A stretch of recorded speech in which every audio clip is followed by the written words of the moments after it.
tôi một cần tới lò lo. À cũng một cần tới lò nè. Ô, thì mình thấy là mà một cần tới lò mà cho nhiều hơn lử liò. Mình thấy một cần tới lò cho nhiều hơn lử thế mà nên nuôi có tông sư. Cha em cô nè vừa nhỏ luôn. Cô nè cô tuấn tới nó sư lò. Nhẹ màn chùa vô lúa chi bao. Chỉ lo say biết sư lò mà cho. Hà chi bỏ ta mà thiên lý hay.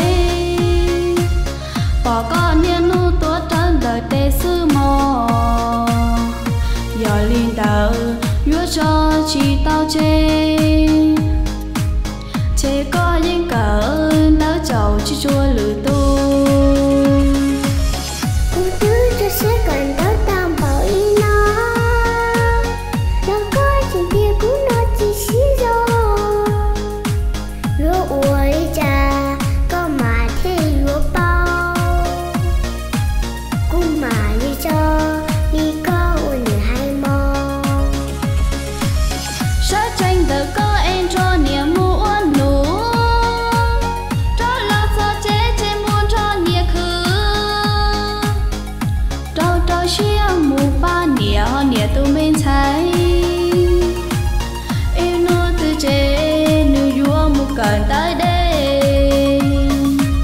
Bu chẳng chỉ tao sao mù còn đó đi. Trên xa nó sẽ ba nia ba chi.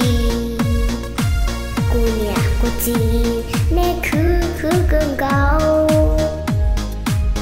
Cô lời với chủ ba nè thiết sư mò.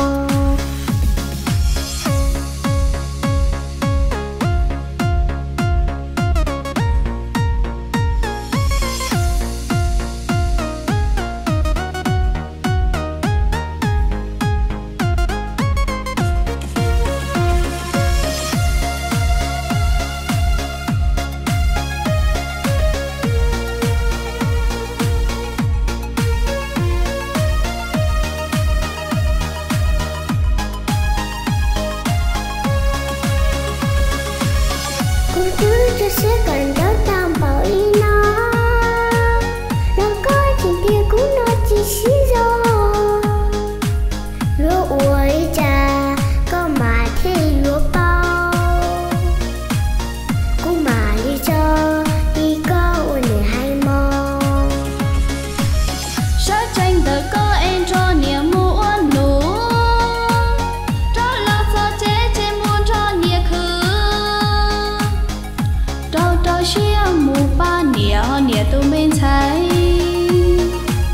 Yêu nô tư chế nữ vua một cần tới đây. Bu chẳng chỉ tao sao mù còn đó đi.